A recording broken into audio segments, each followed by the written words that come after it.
Olá, bom dia para você, seja bem-vindo a essa edição. Nós estamos ao vivo, agora são 10 horas em ponto pelo horário de Brasília. Pois é, chegou aquela hora de você se atualizar e ficar por dentro das notícias do Brasil e do mundo dessa quinta-feira, dia 28 de setembro. A gente começa falando sobre a situação no Rio Grande do Sul. O governo federal liberou R$ 1 bilhão em crédito a municípios afetados pelas enchentes. As medidas provisórias foram publicadas no Diário Oficial da União e uma comitiva do governo deve visitar a cidade de Lajeado amanhã, sexta-feira, para discutir a situação local. O presidente Lula assinou medidas provisórias para a destinação de crédito para ajudar na recuperação da economia dos municípios do Rio Grande do Sul, atingidos pelas enchentes após a passagem de um ciclone extratropical pelo estado. Os empréstimos, no valor de R$ 1 bilhão, vão ser feitos principalmente via Banco Nacional de Desenvolvimento Social e Banco do Brasil. As medidas foram acertadas durante uma reunião com o governador do Rio Grande do Sul, Eduardo Leite, para tratar das consequências relacionadas às fortes chuvas. E como Lula se prepara para realizar um procedimento cirúrgico nesta sexta-feira, uma comitiva do governo federal vai visitar Lajeado, no Vale do Taquari, que sofreu com as enchentes. Além dos ministros, participam da comitiva a primeira-dama Janja, secretários nacionais, equipes técnicas e diretores dos ministérios e órgãos federais. Estão previstas reuniões sobre medidas de crédito, o programa de aquisição de alimentos e fomento rural. Também devem ser discutidas ações voltadas para as áreas de educação, saúde e assistência social e sobre o Minha Casa Minha Vida. Desde o início do mês, o ciclone extratropical atingiu mais de 100 cidades e deixou pelo menos 50 mortos. Nos últimos dias, as chuvas intensas voltaram, causando mais alagamentos e tirando moradores de suas casas na região metropolitana e no interior do estado. E olha só, entre os meses de junho e setembro, Rio Grande do Sul registrou a passagem de 9 ciclones, sendo 4 somente nesse mês.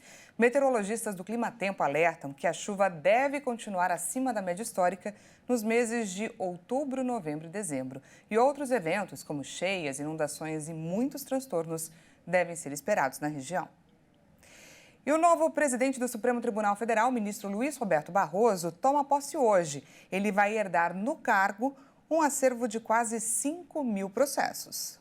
Ao assumir a presidência do STF, Barroso vai também acolher um acervo de 4.889 processos. Mas a maioria destes procedimentos já tem uma decisão e aguarda um eventual recurso. Depois que passam por uma primeira análise de admissibilidade, esses processos, se aceitos, são distribuídos aos demais ministros. A média de tempo de tramitação destes casos na presidência tem sido de 81 dias. Ao longo de 10 anos no STF, o ministro foi relator de processos de grande repercussão. Barroso é relator de processos como a ação que trata da proteção de povos indígenas contra a invasão de suas terras. Aqui discute o índice de correção do FGTS, a ação que questiona o piso da enfermagem e contra despejos e desocupações de pessoas durante a pandemia de Covid-19, entre outras. O comando do Supremo terá na vice-presidência o ministro Edson Fachin, que é ministro do Supremo desde 2015. Ele é o relator de processos relativos à Lava Jato e de temas com repercussão social, como a chamada ADPF das favelas, que restringiu operações policiais em comunidades do Rio de Janeiro no período da pandemia. Em maio de 2022, assumiu a presidência da Corte Eleitoral, sucedendo o ministro Luiz Roberto Barroso. Atuou no tribunal até agosto de 2022, quando deixou o cargo para a posse do ministro Alexandre de Moraes. A Organização Mundial da Propriedade Intelectual divulgou o ranking dos países mais inovadores. O Brasil subiu 5 posições e é o melhor colocado entre os latino-americanos. O Brasil lidera, pela primeira vez na América Latina, o ranking dos países mais inovadores elaborado pela Organização Mundial da Propriedade Intelectual, integrante do Sistema das Nações Unidas. Depois de subir 5 posições, o Brasil ficou em 49º lugar. Chile em 52º e México em 58º são os outros 2 países da região melhores posicionados. O relatório mostra que a economia da inovação, antes concentrada na América do Norte e na Europa Ocidental, está se diversificando. Pelo 13º ano consecutivo, a Suíça lidera a classificação, que tem as 10 primeiras posições majoritariamente ocupadas por países ocidentais. As duas exceções são Singapura, 5ª colocada, e Coreia do Sul, 10ª. A organização destacou que o financiamento da inovação enfrenta dificuldades devido às fortes incertezas decorrentes do fim do crédito barato, o que tem consequências nefastas para o capital de risco disponível. O documento mostra que o valor global do capital de risco que financia a inovação e que aposta principalmente em startups caiu 40% em 2022 e continua em queda. A diminuição no último ano se segue ao boom de investimento em 2021, impulsionado pelo combate à pandemia de Covid-19, que também permitiu alimentar fundos que costumam ser mal atendidos.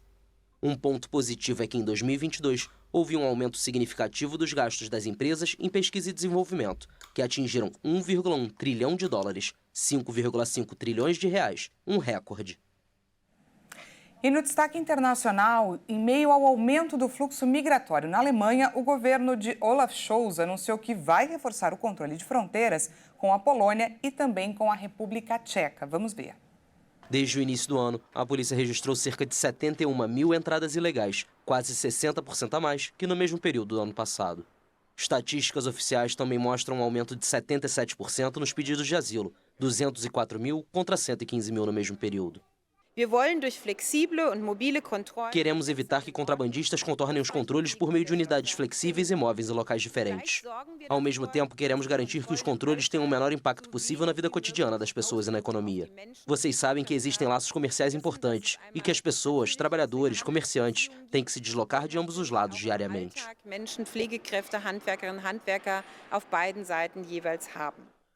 Os controles não serão permanentes, como exigido pelos conservadores da União Democrata Cristã, principal partido da oposição, o que é uma medida excepcional na União Europeia, sobre a qual Bruxelas deve ser informada.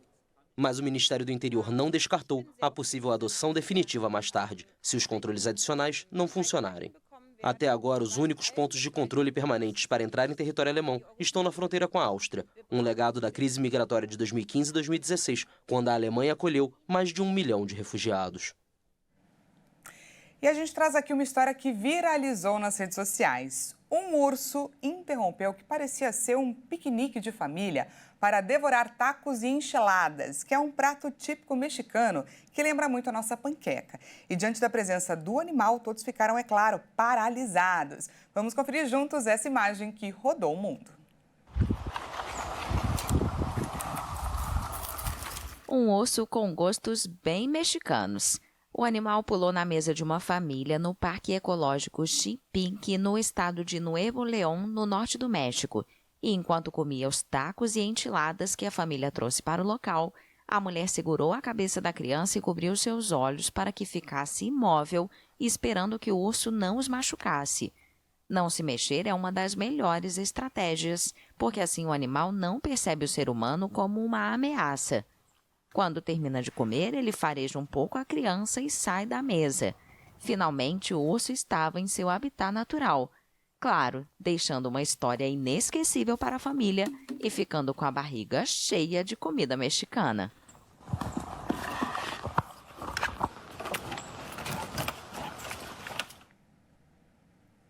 Que medo! Esses são alguns dos destaques dessa quinta-feira que eu separei para compartilhar com você. Essa edição fica por aqui. Muito obrigada pela sua companhia. Como a notícia não para aqui na rede, daqui a pouco é o Kleber Werneck, às 11 horas, que volta com mais informações. Não perca, até já!